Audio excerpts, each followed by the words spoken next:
Seri kelima buku Xiansu. Istana Pulau Es. Audiobook, novel silat. Cerita, Ho Ping Hu. Bab 16. Suhu. Kedua orang muda yang agaknya seperti baru sadar dari mimpi itu menjerit berbareng dan keduanya menangis terisak-isak. Suhu. Harap Suhu bunuh saja Tecu. Chan Jikun meratap. Suhu, bunuhlah Tecu yang berdosa. Ok Yanhua juga berkata dengan suara merintih.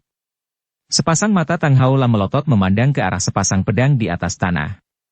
Pedang itu dilepas oleh kedua orang muridnya setengah dilempar seolah-olah mereka jijik menyaksikan pedang yang berlumuran darah Suhu mereka dan sepasang pedang yang terjatuh dalam jarak berpisahan 1 meter itu tiba-tiba sudah bergerak seperti saling tarik dan kini bagian gagang mereka saling melekat. Dia memang tahu akan sifat pedang-pedang itu, yaitu bagian mata pedang saling tolak akan tetapi bagian gagang saling tarik. Sepasang pedang iblis. Pedang-pedang terkutuk. Ah. Suhu. Tecu berdosa. Jikun berkata pula, penuh penyesalan. Suhu, bunuh saja Tecu. Yanhua juga meratap lagi. Tang Haolam menunduk, memandang kedua muridnya. Kemarahannya lenyap dan kini ia tersenyum. Tidak, kalian tidak sengaja. Dan terima kasih. Aku girang sekali. Akan dapat berjumpa dengan subo kalian. Akan tetapi kalian? Ah, hati-hatilah. Pedang-pedang itu terkutuk. Ah. Wajah yang berseri itu memucat, matanya memandang ke atas, lalu ia tersenyum lebar. Kuilan. Istriku, engkau masih menunggu aku. Haha, tunggulah. Kekasihku, aku datang. Tubuhnya terguling. Kedua orang muridnya menubruk dan ternyata Tang Haolam telah tewas, matanya terbuka mulutnya tersenyum dan tarikan wajahnya berseri penuh bahagia. Suhu.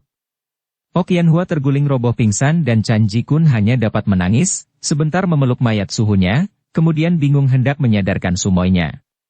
3 hari kemudian setelah mengubur jenazah Suhu mereka yang mereka bawa ke Bukit Merak di Hitan dan dikuburkan di sebelah makam Mutiara Hitam, kedua orang ini berpamit dari Gutoan Si Bongkok yang menjaga kuburan keluarga itu dan yang membantu mereka mengubur jenazah Tang Haolam sambil menghela napas penuh duka. Jikun dan Yanhua lalu berpisah, membawa pedang masing-masing.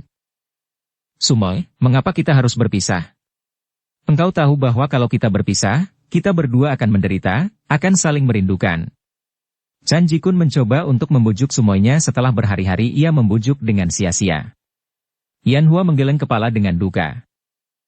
Tidak, kita telah berdosa. Dosa yang timbul karena kita berkumpul menjadi satu. Kalau dekat denganmu, aku akan selalu teringat akan dosaku terhadap Suhu, Su Heng. Sebaliknya kita berpisah. Ucapan itu dikeluarkan dengan suara tegas, namun mengandung kedukaan. Sumoy, bukankah engkau cinta padaku seperti besarnya cintaku kepadamu? Yanhua mengangguk. Tidak kusangkal, akan tetapi cinta kita baru bersih dan membawa bahagia kalau engkau sudah mengakui keunggulan ilmu pedang dan pokiamku, pedang pusakaku. Tiba-tiba sinar mata penuh kasih sayang lenyap dari mata pemuda itu, terganti sinar penasaran.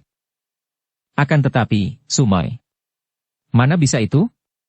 Jelas bahwa ilmuku lebih tinggi darimu, pedangku juga tidak kalah. Ingat, aku suhengmu, sudah semestinya lebih lihai darimu. Kita lihat saja. Ingin bukti? Mau melanjutkan yang dahulu? Jikun bergidik, teringat betapa pertemuan di antara mereka mengorbankan nyawa Suhu mereka. Sungguh pun hal itu terjadi tanpa mereka sengaja karena keduanya sedang diamuk penasaran dan kemarahan dan mereka juga tidak mengira bahwa Suhu mereka demikian lemah dan lambat gerakannya sehingga termakan pedang mereka, namun peristiwa ini takkan pernah terlupa dan tetap akan menjadi tekanan batin dan perasaan berdosa. Cukuplah, Sumoy. Kalau engkau menghendaki perpisahan di antara kita, baiklah.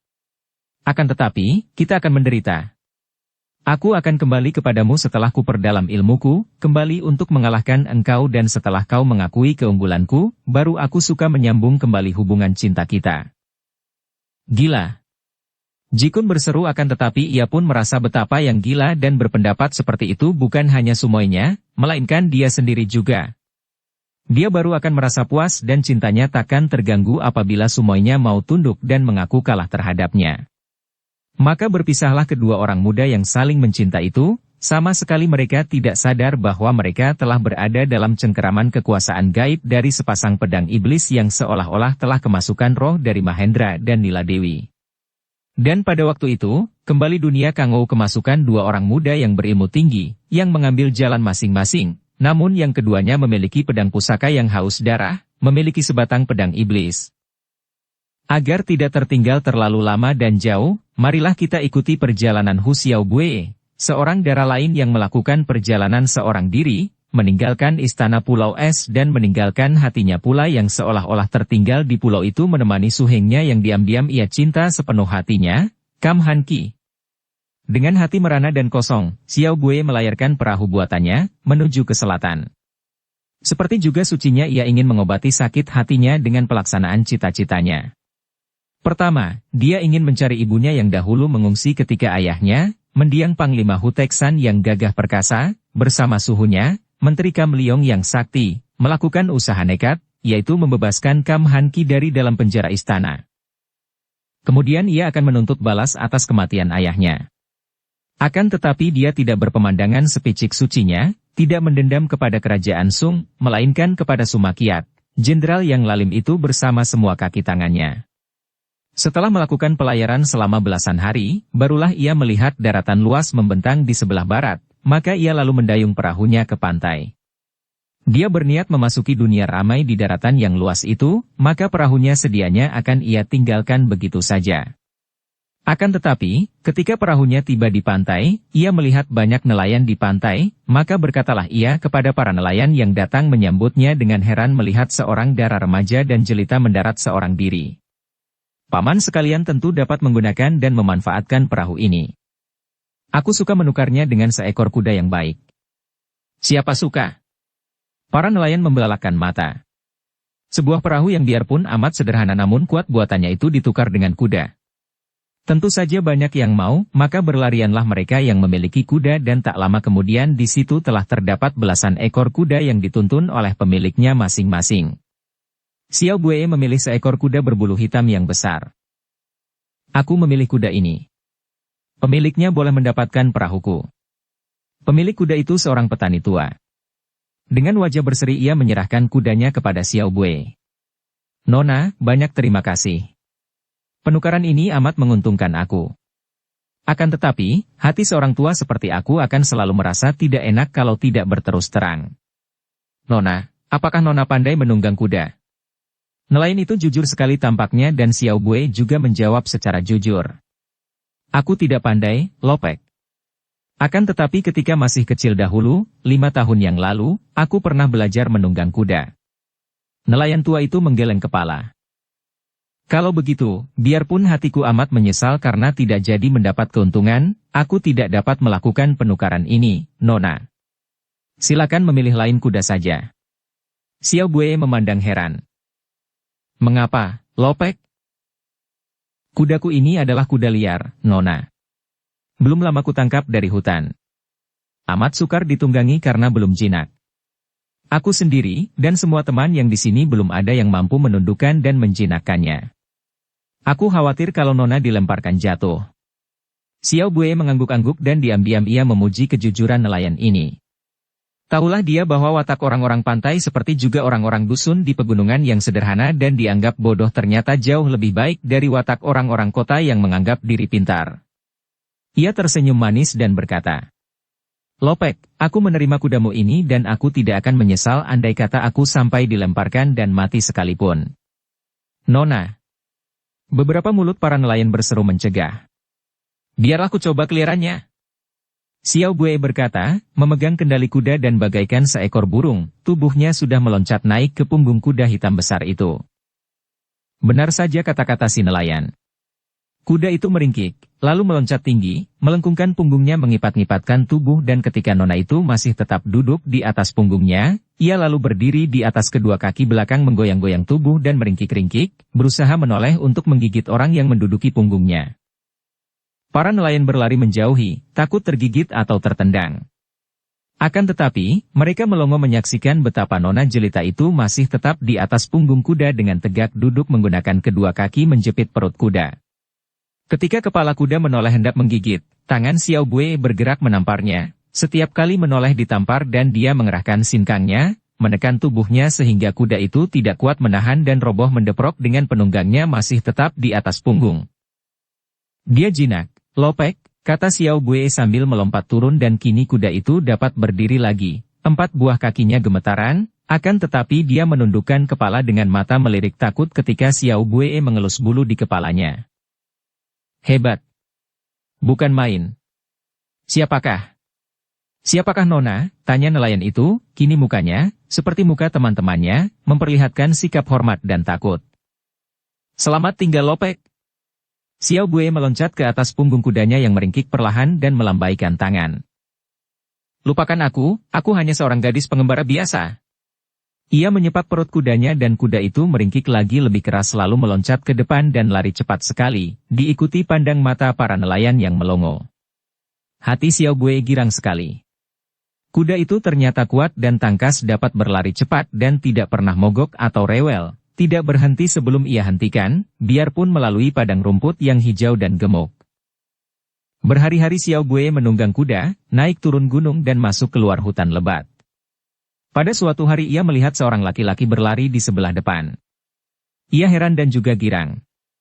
Heran melihat di tempat sunyi itu, di dalam hutan, ada seorang yang memiliki ilmu berlari cepat cukup lumayan, dan girang karena dia yang mulai merasa bingung karena tidak mengenal jalan dan sudah berhari-hari tidak pernah bertemu manusia atau dusun kini bertemu orang yang tentu akan dapat ia tanyai arah ke kota raja kerajaan Sung.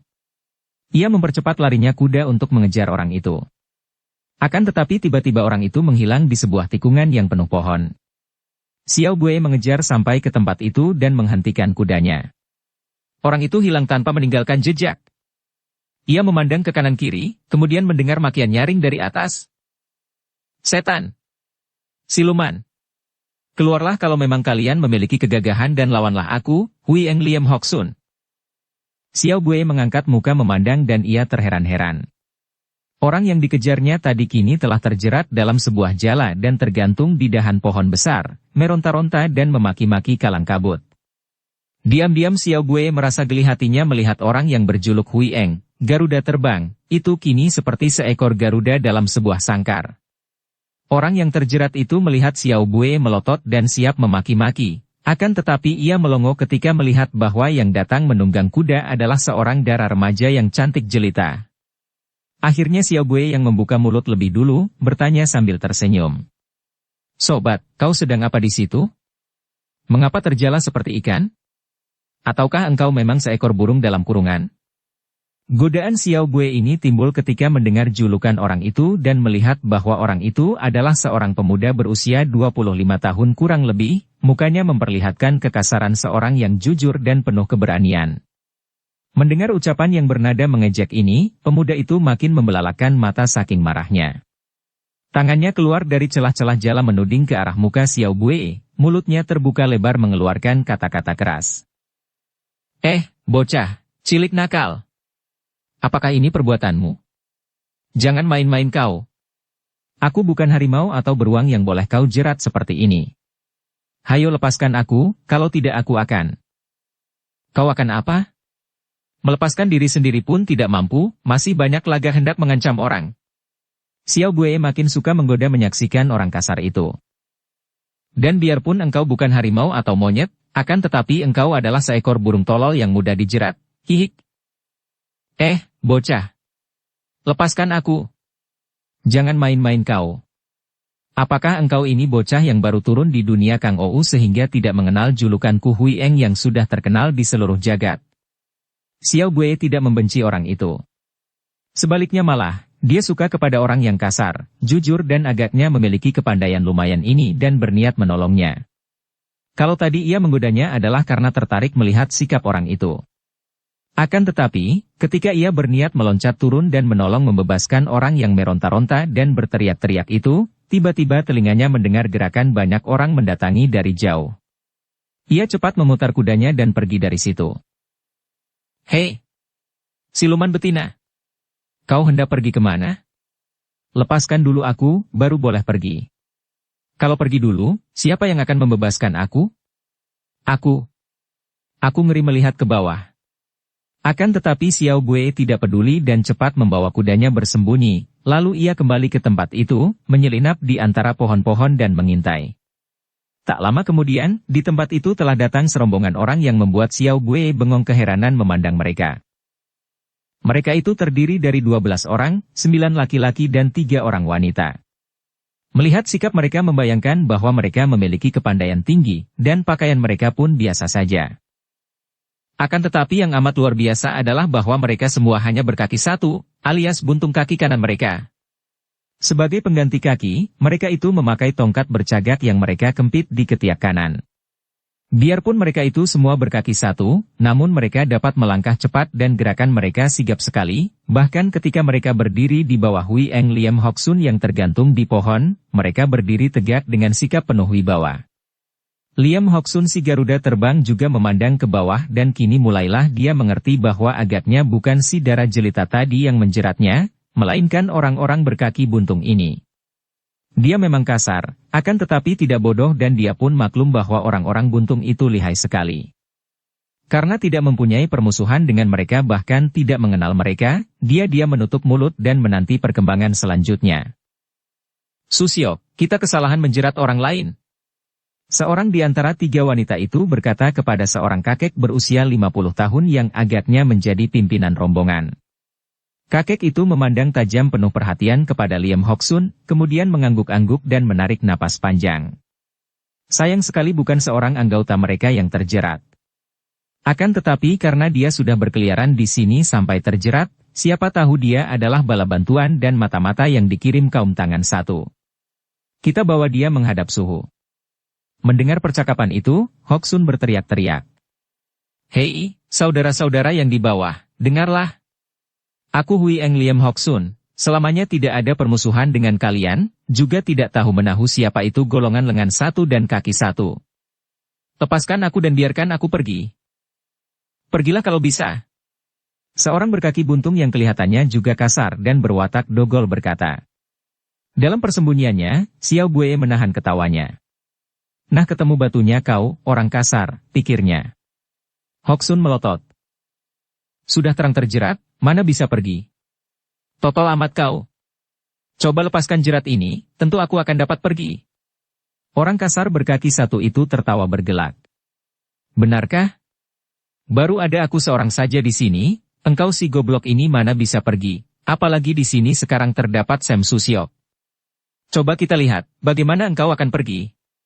Setelah berkata demikian, tubuh yang berkaki satu mencelat ke atas, tongkatnya membabat dan, bret. Tali yang menggantung tubuh Hoksun putus dan tubuh si kasar itu melayang jatuh ke bawah. Akan tetapi, ternyata ginkang Hoksun sudah cukup tinggi sehingga dia tidak terbanting jatuh, melainkan turun dengan kedua kakinya ringan menyentuh tanah. Setelah membuang jerat dari tubuhnya, Hoksun menggerakkan tubuh hendak meloncat pergi karena dia tidak ingin membalas kepada belasan orang yang ia tahu lihai itu. Akan tetapi, begitu meloncat, tampak sinar berkelebat dan tongkat kakek kaki buntung bergerak, tahu-tahu tubuh Hoksun jatuh tersungkur. Si kaki buntung yang kasar tertawa bergelak. Hahaha. Pergilah. Pergilah, hendak kulihat bagaimana engkau dapat pergi. Liam Hoksun meloncat bangun, mukanya merah saking marahnya. Kalian ini orang-orang buntung kaki mengapa begini tidak tahu aturan? Apakah kalian mau menantang berkelahi? Kakek yang menjadi susiok rombongan itu menjawab, suaranya halus namun nadanya keren. Kami tidak ingin berkelahi, akan tetapi engkau harus ikut bersama kami, untuk sementara menjadi tawanan kami sebelum menerima keputusan ketua kami. Aku tidak peduli keputusan ketua kalian. Apa salahku kalian hendak menangkapku, bantah Hoksun. Kau sudah melanggar wilayah kami, masih pura-pura bodoh ataukah memang engkau ini bodoh melebihi kerbau? Kalian sungguh tidak memandang aku si Garuda terbang, bentak Hoksun dan ia sudah menerjang si kaki buntung yang kasar. Dari tempat persembunyiannya, Xiao Bue mendapat kenyataan bahwa julukan si kasar itu bukanlah kosong belaka. Gerakannya tangkas penuh tenaga dan terjangannya memang seperti seekor Garuda terbang, menyerang lawan dari atas. Dan memang orang kasar berjuluk Garuda Terbang ini adalah seorang murid pertapa di Gobeisan yang lihai, wataknya kasar, dogol dan jujur. Akan tetapi ilmu kepandaiannya juga tinggi. Menghadapi serangan ini, si kaki buntung yang juga sama kasarnya itu cepat menangkis dengan lengan kiri ke arah kaki Hoksun yang menendang sedangkan tongkatnya sudah menotok ke arah leher. Namun Hoksun benar-benar memiliki ginkang yang hebat. Biarpun tubuhnya masih terapung di udara dan sekaligus lawannya menangkis sambil menyerang, namun dia tidak menjadi gugup. Tubuhnya sudah berjungkir balik dan dengan gerakan tangkas dia telah berhasil menangkap ujung tongkat yang menotok lehernya. Kemudian sambil meluncur turun ia mengerahkan tenaganya menarik sehingga lawannya roboh tersungkur. Manusia bandel. Kakek yang menjadi pimpinan rombongan sudah mencelat ke depan. Xiao Bue yang menyaksikan kecepatan gerakan kakek itu menjadi kagum. Memang hebat sekali gerakannya, dan sekaligus, kakek buntung ini menggerakkan kedua lengannya, jari-jari tangannya sudah mengirim serangan totokan bertubi-tubi dengan kecepatan yang membingungkan Hoksun. Biarpun murid dari Go Beisan ini berusaha menangkis dan mengelak namun ia kalah cepat, apalagi memang gerakan kedua tangan kakek yang menyerang sambil mengempit tongkatnya itu luar biasa anehnya sehingga tahu-tahu Hoksun sudah tertotok dan roboh tak dapat berkutik lagi. Curang! Kalian manusia-manusia curang! Main keroyokan! Liam Hoksun berteriak-teriak, akan tetapi rombongan itu tidak mempedulikan. Dia digotong seperti seekor celeng, babi hutan, yang meraung-raung, dibawa pergi dari tempat itu. Ada yang menarik dalam gerak-gerik para orang buntung itu dan yang membuat Xiao Bue menahan keinginan hatinya untuk menolong si manusia kasar Hoksun. Sikap para orang buntung itu bukan seperti sikap orang-orang jahat yang kejam melainkan seperti sikap anak buah perkumpulan yang berdisiplin. Pula, dia tertarik menyaksikan gerak tangan kakek buntung tadi, gerak silat yang amat aneh sehingga ingin dia lebih banyak mengetahui tentang orang-orang ini sebelum menolong si Garuda terbang. Maka ia tidak tergesa-gesa menolongnya, melainkan mengikuti rombongan yang menggotong tubuh Hoksun itu dari jauh. Mereka menyeberangi hutan yang besar dan lebat sekali, kemudian memasuki hutan kecil yang menyambung hutan itu di kaki bukit. Di tengah hutan kecil itu terdapat bangunan yang bentuknya aneh sekali. Hanya ada sebuah, tidak terlalu besar dan dari jauh kelihatan seperti bukit gundul setengah bundar. Ke arah bangunan inilah rombongan itu membawa Hoksun. Xiao Bue mengintai penuh perhatian, melihat betapa rombongan orang itu mendekati bangunan aneh, kemudian melompat dan lenyap. Kakek pimpinan rombongan mengempit tubuh Hoksun, melompat lebih dulu dan lenyap pula. Setelah semua orang tidak tampak lagi, Xiao Bue berindap menghampiri bangunan itu dan ia terheran-heran. Bangunan itu merupakan dinding batu yang amat tebal dan kuat, berbentuk bundar dan sama sekali tidak ada lubangnya. Namun, semua orang tadi begitu meloncat terus lenyap. Xiao Bue merasa penasaran sekali. Ia melayang ke atas bangunan, merayap sampai ke puncak, memeriksa seluruh permukaan yang setengah bundar, akan tetapi tetap saja dia tidak melihat adanya lubang sedikit pun. Kemanakah perginya rombongan orang kaki buntung tadi? Tentu ada pintu rahasianya, pikir Xiao Bue. Akan tetapi, andai kata ada pintu rahasianya, bagaimana begitu banyak orang dapat masuk semua ke bangunan kecil ini? Tiba-tiba Xiao Bue melayang turun dengan cepat, lalu mencari tempat sembunyi. Dari atas puncak bangunan itu dia tadi melihat serombongan orang berjalan cepat menghampiri bangunan. Ia menyelinap dan mengintai dan sekali ini Xiao Bue benar-benar tak dapat menahan keheranan hatinya. Oh, tidak. Mimpi burukkah aku? Dia mencubit pahanya sendiri, terasa panas. Tidak, dia tidak mimpi. Akan tetapi, adakah yang lebih aneh daripada semua ini? Tadi ia melihat serombongan orang buntung sebelah kaki kanan, semua buntung dan begitu sama keadaannya seolah-olah kebuntungan mereka merupakan keseragaman. Dan orang-orang berkaki buntung itu mempunyai tempat yang begini aneh, begitu kecil tanpa lubang pintu atau jendela, namun dapat menampung begitu banyak orang. Dan sebelum semua keanehan itu terbuka rahasianya, kini ia menyaksikan 5 orang, 4 laki-laki dan seorang wanita, yang kesemuanya buntung lengan kirinya. Begitu sama keadaannya, lengan kiri buntung sebatas pundak, dengan lengan baju sebelah kiri kosong kempis tergantung lepas. Mengerikan. Seorang di antara 5 orang lengan buntung itu membawa sebatang tongkat yang biasa dipakai anak buah rombongan kaki buntung, dan dia agaknya menjadi pemimpin rombongan, karena selain dia paling tua berjenggot panjang dan bersikap angker, juga gerakan kedua kakinya paling ringan dan lincah. Adapun di belakang kakek ini tampak seorang laki-laki muda tinggi besar yang juga buntung lengan kirinya, menggunakan lengan kanan mengempit tubuh seorang anggota rombongan kaki buntung. Diam-diam Xiao Bue memandang penuh perhatian, dan ia mendapat kenyataan bahwa gerakan kaki 5 orang itu luar biasa sekali. Ringan dan langkah mereka teratur, begitu tegap, begitu kuat dan kokoh, namun begitu ringan membuat dia kagum bukan main. Pemimpin rombongan itu, kakek yang berjenggot dan memegang tongkat si kaki buntung, menggunakan ujung tongkat itu mengetuk 7 kali ke atas dinding bangunan bundar, kemudian meloncat ke belakang. Tak lama kemudian, terbukalah lubang di sebelah atas depan bangunan itu dan dari dalam lubang melayang keluar 3 orang berkaki buntung. Yang paling depan adalah kakek yang memimpin rombongan penawan Liam Hoksun tadi.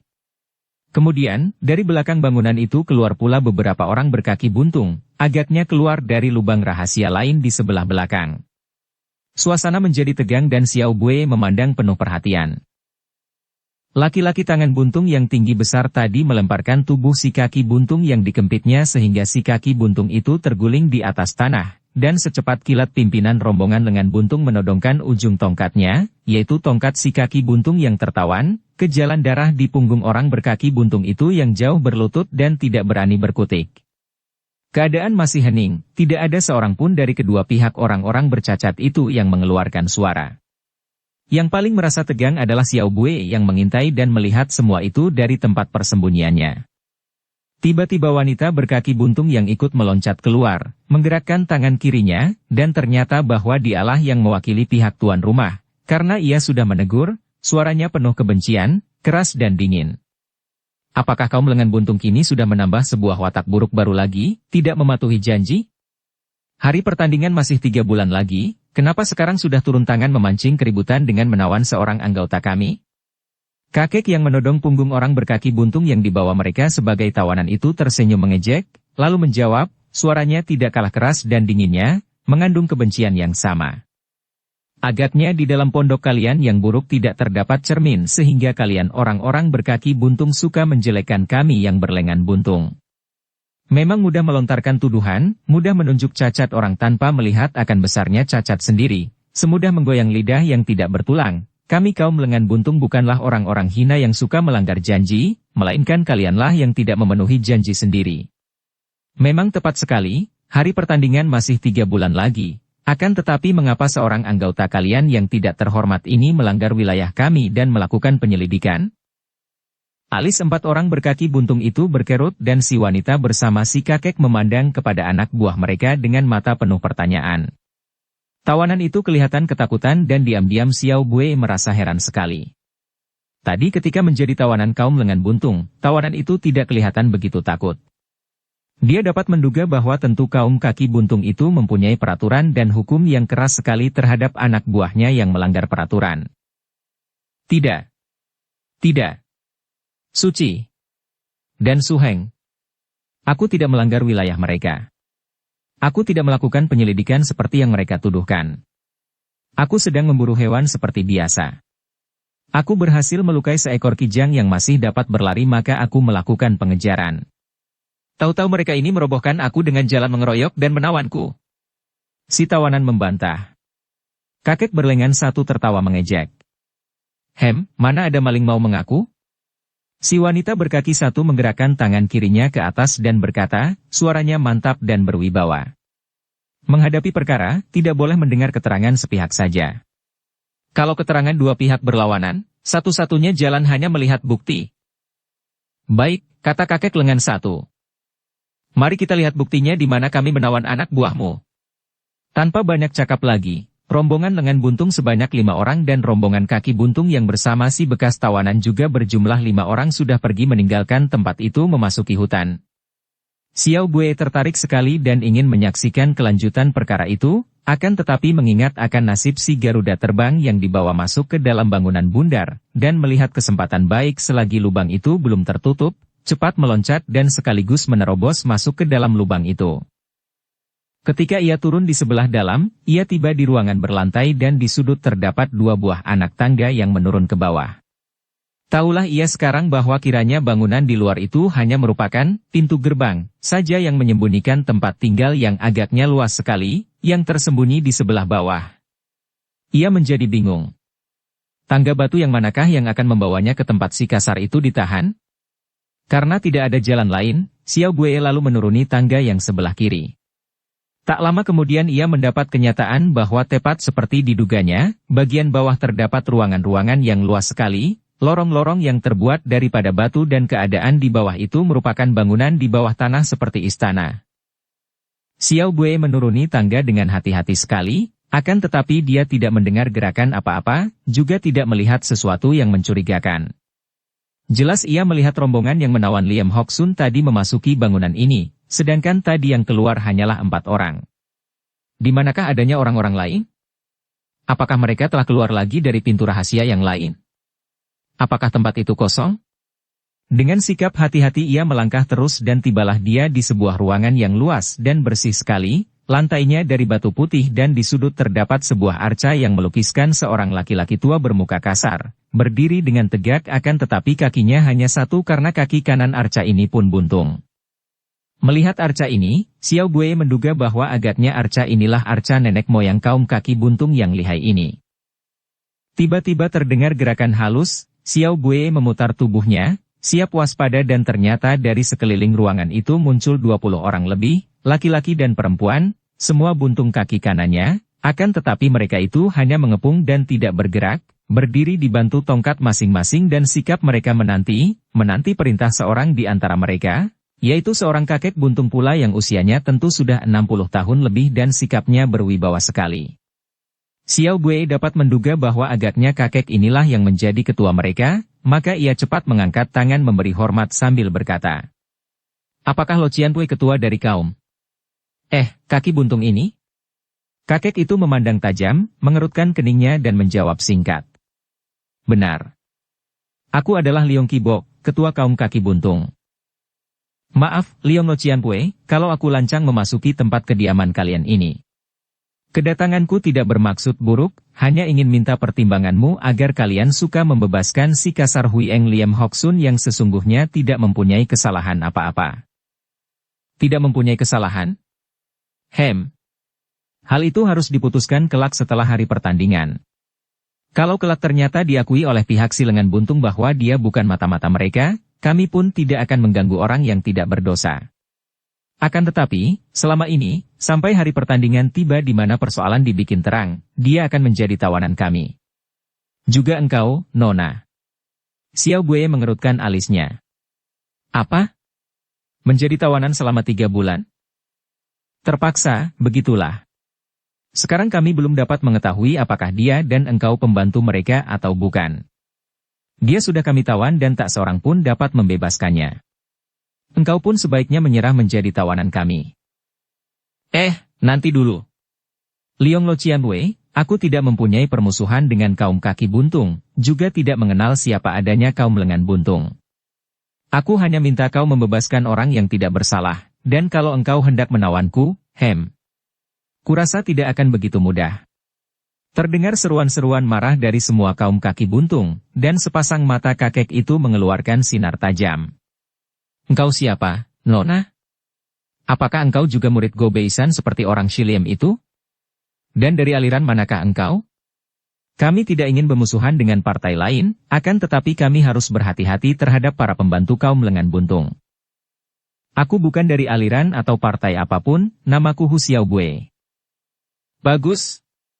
Kalau begitu, harap kau suka menyerah saja menjadi tawanan kami, Nona. Aku sungguh merasa tidak enak kalau harus menggunakan kekerasan terhadap seorang gadis muda." "Orang Shiliong, kau terlalu sombong, tidak pantas dihormati. Kalau aku tidak mau menyerah, hendak kulihat engkau dapat berbuat apakah?"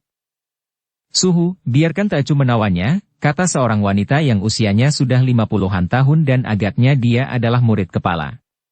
Kakek itu mengangguk dan berkata, "Hati-hatilah, jangan sampai membuat dia menderita luka parah. Dia hanya seorang bocah yang masih amat muda." Nenek itu mengangguk, kemudian tiba-tiba tubuhnya sudah berkelebat dan berdiri di depan Xiao Bue. "Nona, kami tidak biasa menghina yang muda, maka sebaiknya engkau dapat menerima peraturan kami dan menyerahlah. Biarpun engkau menjadi tawanan, engkau akan kami perlakukan dengan baik. Sebaliknya, hendaknya kau ketahui bahwa entah sudah beberapa ratus orang tewas di tangan kami." Panas rasa hati Xiao Bue. Jelas bahwa mereka, si ketua dan murid kepalanya ini, amat memandang rendah kepadanya. Ia tersenyum lebar dan menjawab, Bagus sekali kalau kalian mempunyai pikiran tidak ingin menghina yang muda. Akan tetapi sebaliknya aku pun sama sekali tidak ingin menghina kaum tua, apalagi yang bercacat. Maka sebaiknya kalau engkau membebaskan si kasar itu dan aku akan pergi dari sini agar hatiku tidak menjadi tak enak membikin repot orang-orang tua yang cacat saja. Bocah sombong. Nenek itu berteriak dan tahu-tahu tangan kirinya sudah menyambar dan mencengkeram ke arah pundak kiri Xiao Bue.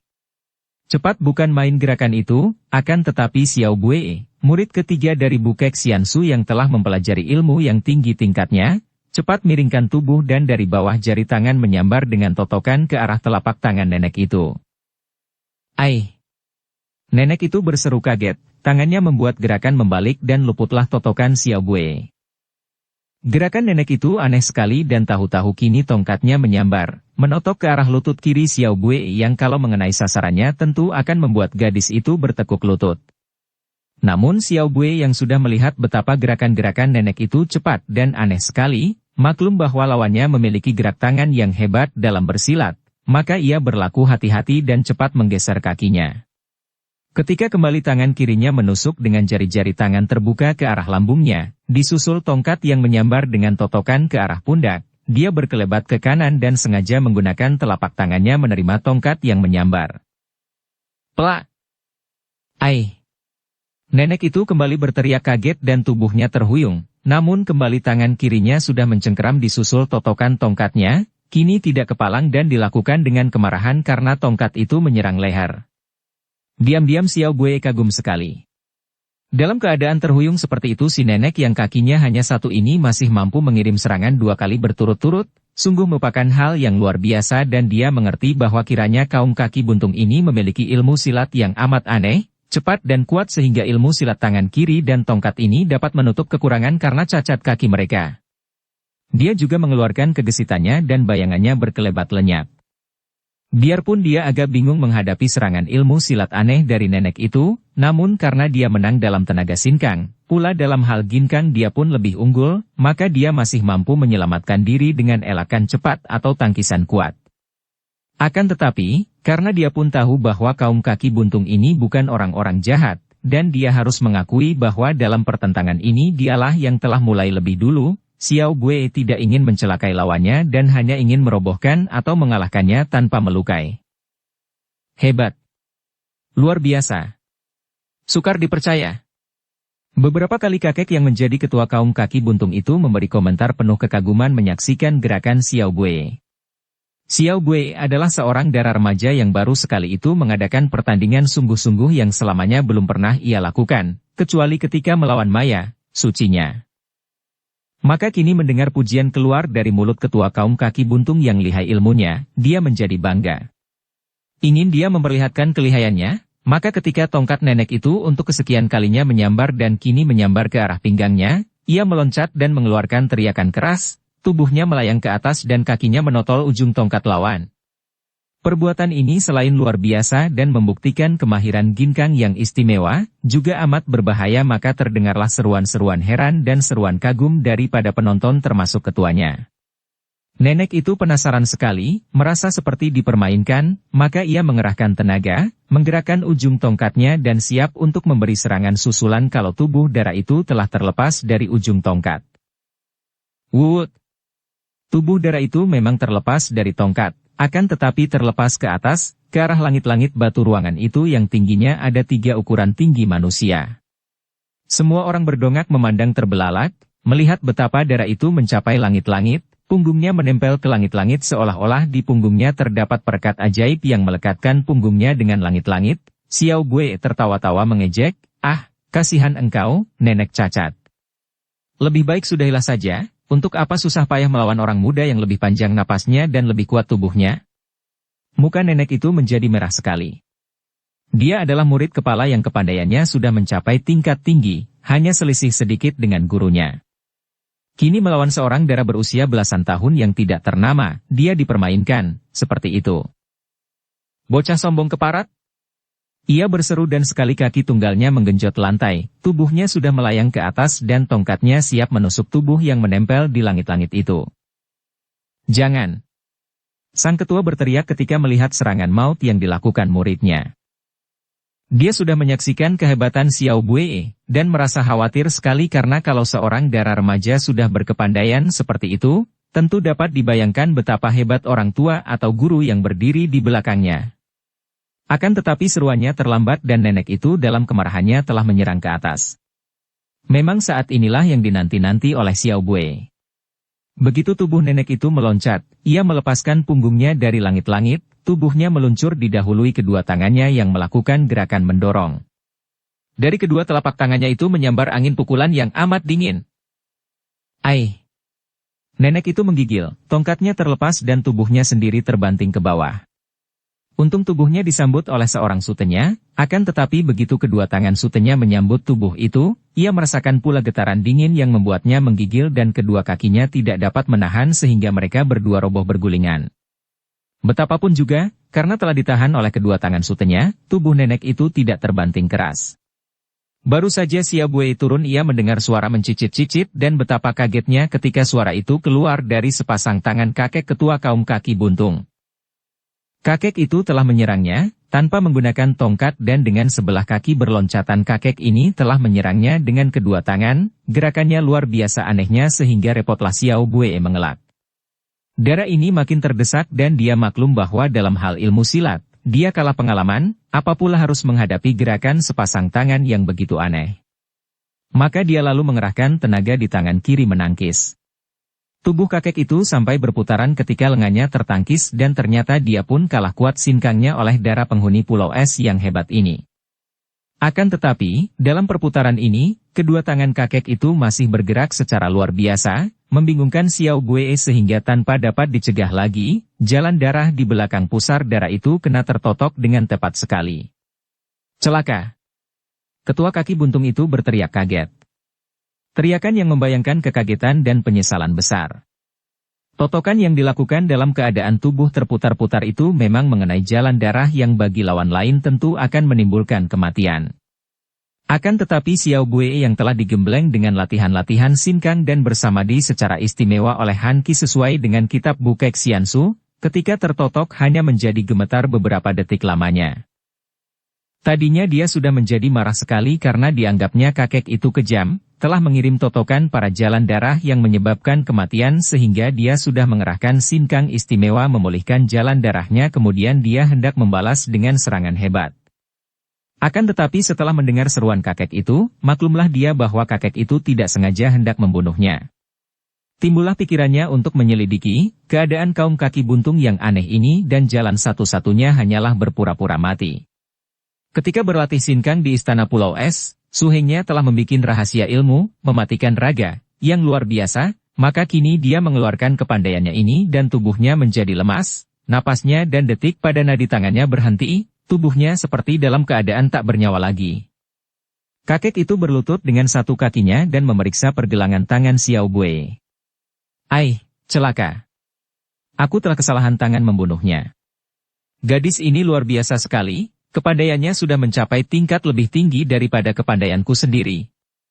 Kalau aku tidak memiliki ilmu silat gerak tangan kilat, agaknya aku sendiri belum tentu akan dapat mengalahkannya. Celaka, aku telah membunuhnya. Biar aku sendiri yang menyimpannya di dalam ruangan jenazah. Dia harus mendapatkan tempat terhormat. Setelah menghela napas berulang-ulang, kakek itu lalu memondong tubuh Xiao Buei lalu dibawanya masuk melalui lorong yang panjang dan agak gelap. Anak buahnya hanya berdiri menonton, tak seorang pun mengeluarkan suara seperti ikut merasa berduka bersama pimpinan mereka. Xiao Buei yang berlagak mati itu diam-diam siap. Kalau sampai tubuhnya akan mengalami bahaya, tentu saja ia akan sadar kembali dan akan melawan untuk menyelamatkan diri. Tadinya dia sudah khawatir kalau ketua kaum kaki buntung ini membawa jenazahnya keluar dari bangunan di bawah tanah, akan tetapi hatinya menjadi lega dan girang ketika kakek itu membawanya ke bagian dalam. Ketua yang bernama Liong Qibok itu memasuki sebuah ruangan yang mendapat penerangan dari lubang yang merupakan celah-celah batu yang menjadi langit-langit ruangan itu dan terdengarlah gerengan menyeramkan. Xiao Buei terkejut dan hampir dia lupa bahwa dia beraksi mati ketika melihat seekor beruang hitam yang besar menyambut kedatangan sang ketua. Akan tetapi ternyata binatang besar itu tidak menyerang, bahkan Liong Qibok berkata, "Aku membawa mayat baru, Hekmo." Mayat seorang yang terhormat dan sama sekali bukan musuh kita. Sayang aku telah kesalahan tangan membunuhnya. Bawa dan letakkan dia di peti teratas, tempat terhormat, peti yang disediakan untuk tubuhku sendiri. Beruang yang bernama Hekmo, setan hitam, itu mengeluarkan suara gerengan, bagaikan mengerti akan ucapan sang ketua. Ia menerima tubuh Xiao Bue dan memondongnya. Tiba-tiba dia mendengar dan merintih dan diam-diam Xiao Bue terkejut. Manusia mengenal kematiannya hanya dari panas dan darah yang berhenti, akan tetapi binatang memiliki indera keenam yang luar biasa. Jangan-jangan binatang ini tahu bahwa dia sebetulnya belum mati.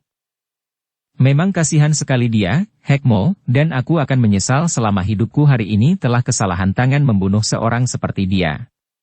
Cepatlah bawa dia, Hekmo, aku tidak ingin lama-lama berada di situ melihat korban tanganku yang berdarah. Beruang itu lalu berjalan ke dalam diikuti kakek berkaki satu. Diam-diam Xiao Bue bergidik ketika melihat ruangan sebelah dalam yang diterangi sebuah lampu. Siapa takkan menjadi ngeri dan merasa seram kalau melihat ruangan yang penuh mayat. Di sekelilingnya terdapat lubang-lubang pada dinding dan di setiap lubang berisi sebuah mayat yang sudah kering. Ada puluhan banyaknya lubang-lubang itu, ada yang sudah terisi dan ada pula yang masih kosong. Beruang itu membawanya naik ke anak tangga batu, kemudian meletakkan tubuhnya ke dalam sebuah peti kaca yang indah, sebuah peti mati terindah yang berada di situ. Peti mati yang disediakan untuk sang ketua kalau kelak ketua itu mati.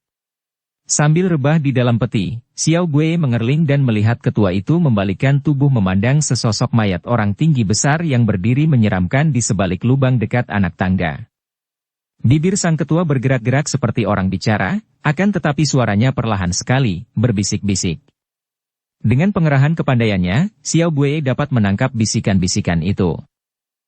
Orang Shichia, tadinya kusangka bahwa engkaulah orang yang paling pandai yang pernah kutandingi. Kiranya hari ini sangkaanku ini terbantah dan gadis yang baru kubawa masuk ini jauh melampauimu. Dan penyesalanku lebih besar daripada ketika terpaksa membunuhmu. Setelah kakek itu melihat bahwa tubuh Xiao Bue rebah di dalam peti mati kaca dengan baik, dia mengeluarkan sebuah botol dan menuangkan isi botol berupa benda cair berwarna kuning berbau harum ke atas tubuh Xiao Bue. Jenazah orang seperti engkau patut diawetkan, nona yang bernasib malang. Kemudian kakek itu meninggalkan ruangan jenazah setelah mengelus kepala beruang sambil berkata, Hekmo, kau jagalah baik-baik pintu gerbang ruangan jenazah. Mereka keluar dari ruangan itu dan menutupkan pintu besi. Agaknya beruang itu bertugas menjaga ruangan di luar pintu gerbang. Penjaga yang kuat. Xiao Bue tidak segera bergerak karena khawatir kalau kakek itu kembali lagi. Dia rebah dan dia memperhatikan keadaan ruangan jenazah yang cukup luas itu.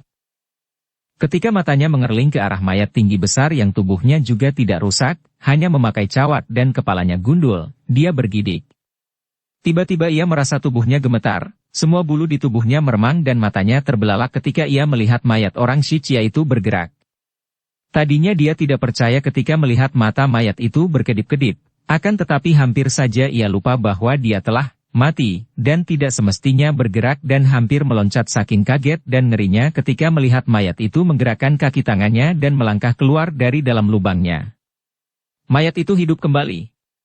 Di dalam kamar jenazah yang penuh jenazah-jenazah tengkorak dan mayat-mayat kering melihat seorang mayat hidup, tentu saja hal ini merupakan pemandangan yang terlalu berat menguji hati seorang gadis remaja, biarpun memiliki kesaktian seperti Xiao Bue maka darah yang tadinya berpura-pura mati itu kini benar-benar menjadi pingsan.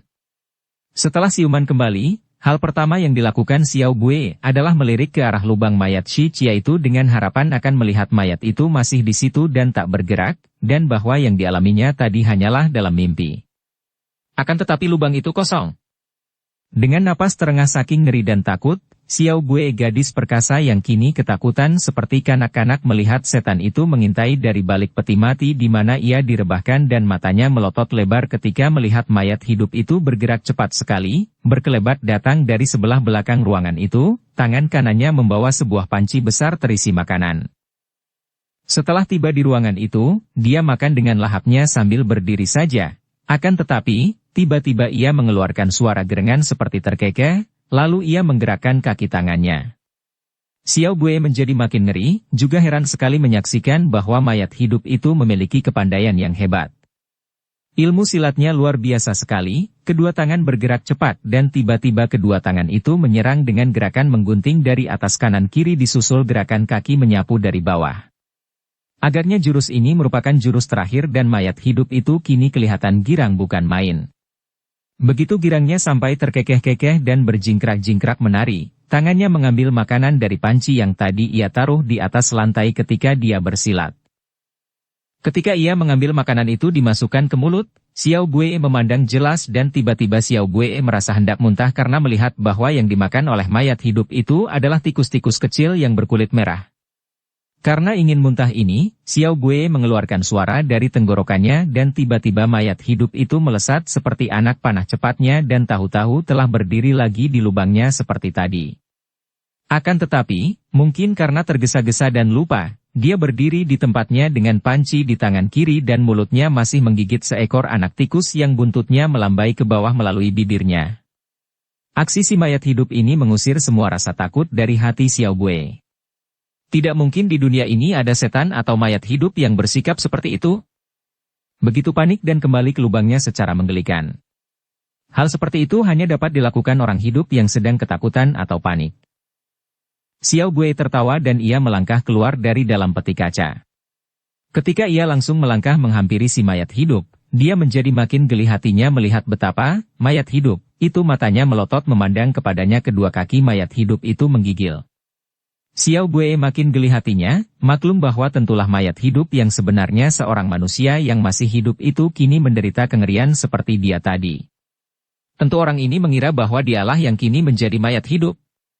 Terdorong oleh rasa geli dan kelegaan hatinya mendapat kenyataan bahwa mayat hidup itu hanyalah seorang manusia hidup, timbul kenakalan Xiao Buei.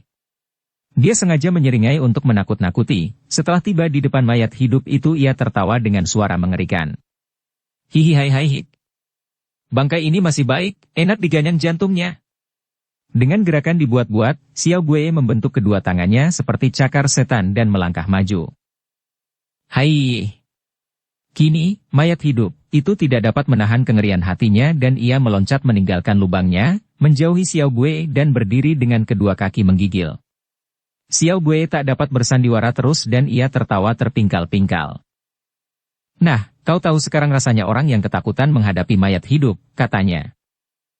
Orang Shichia, mengapa engkau pura-pura mati dan berada di tempat ini?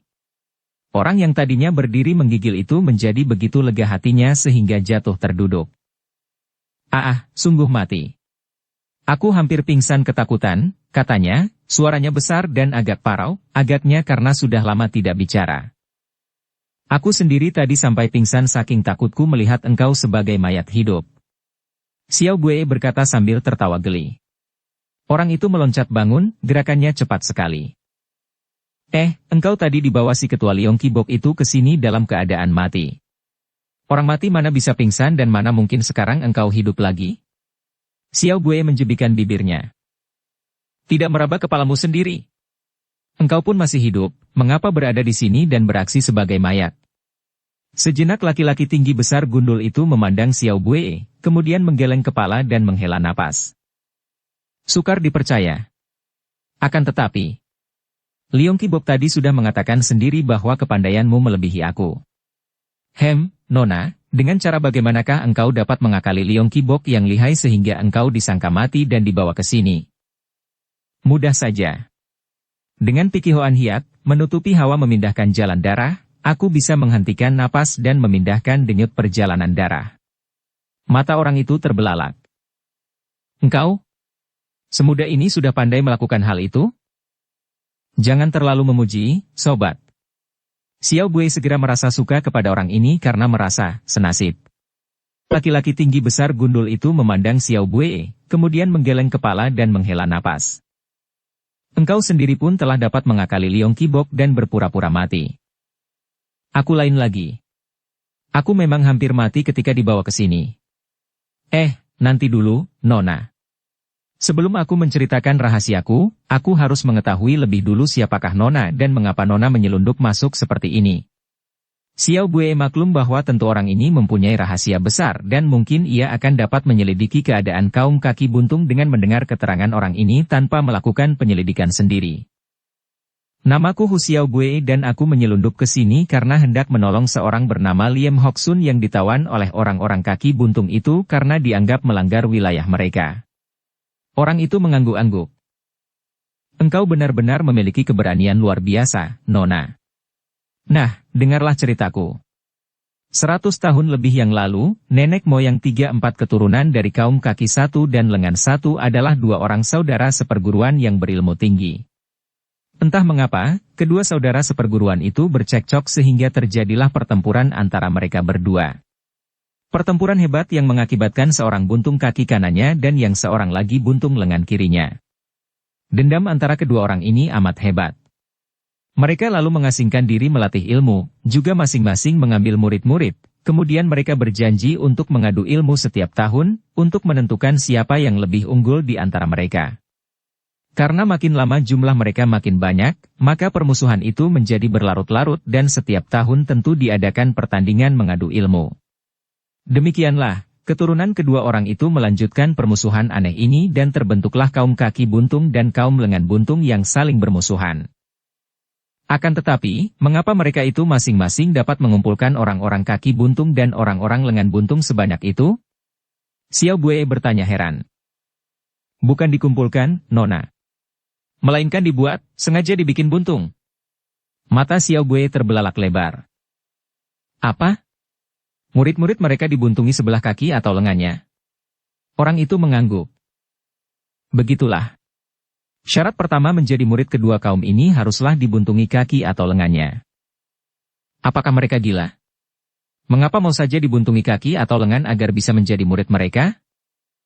Memang banyak orang gila di dunia ini, Nona.